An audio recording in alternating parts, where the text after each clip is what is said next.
સુરત જિલ્લાના ખાણ ખનિજ વિભાગના જિલ્લાના ભૂસ્તરશાસ્ત્રીની જગ્યા છેલ્લા ઘણા સમયથી લગભગ 3 વર્ષથી વધુ સમયથી ઇન્ચાર્જના આધારે ચાલે છે।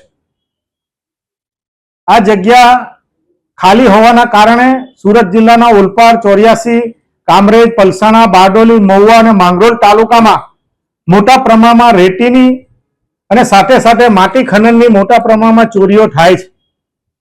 સમગ્ર બાબતમાં સ્થાનિક આગેવાનો અને રાજકીય આગેવાનો કે લોકો દ્વારા વારંવાર ફરિયાદ કરવા છતાં પણ આજ દિન સુધી કોઈ પણ પ્રકારના પગલાં લેવામાં આવતા નથી। જે સરકારશ્રીની સમય મર્યાદામાં ફરિયાદનો નિકાલ થવો જોઈએ, એના પર યોગ્ય કાર્યવાહી થવી જોઈએ અને સાથે સાથે જે કોઈ એના ગેરરીતિ હોય તે અનુસંધાનમાં યોગ્ય રીતે દંડ થવો જોઈએ। તેને બદલે નજીવો દંડ બતાવીને ફરિયાદનો નિકાલ કરવામાં આવે છે। ઘણી વખત ફરિયાદો આજે પણ અધૂરી છે।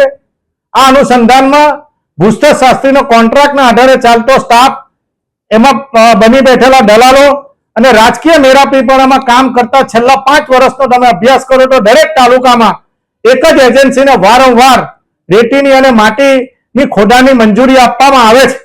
આના કારણે મોટા પ્રમાણમાં સરકારની તિજોરીઓને નુકસાન થાય છે। આ સમગ્ર બાબતમાં સુરત જિલ્લાના તમામ તાલુકામાં જે ફરિયાદો મળે એ ફરિયાદોનો યોગ્ય રીતે સમય મર્યાદામાં નિકાલ થવો જોઈએ। જે ભરતી છે કાયમી થવી જોઈએ અને જે બિલ્ડરો દ્વારા બેઝમેન્ટમાં જે ખોદાણ માટેની મંજૂરી આપવામાં આવે છે એની પર ચકાસણી થવી જોઈએ અને આને લીધે રેતી ખનન કે માટી ખનનને લીધે કેટલા પ્રમાણમાં પર્યાવરણને નુકસાન થાય છે એ નુકસાન થતું પણ અટકે।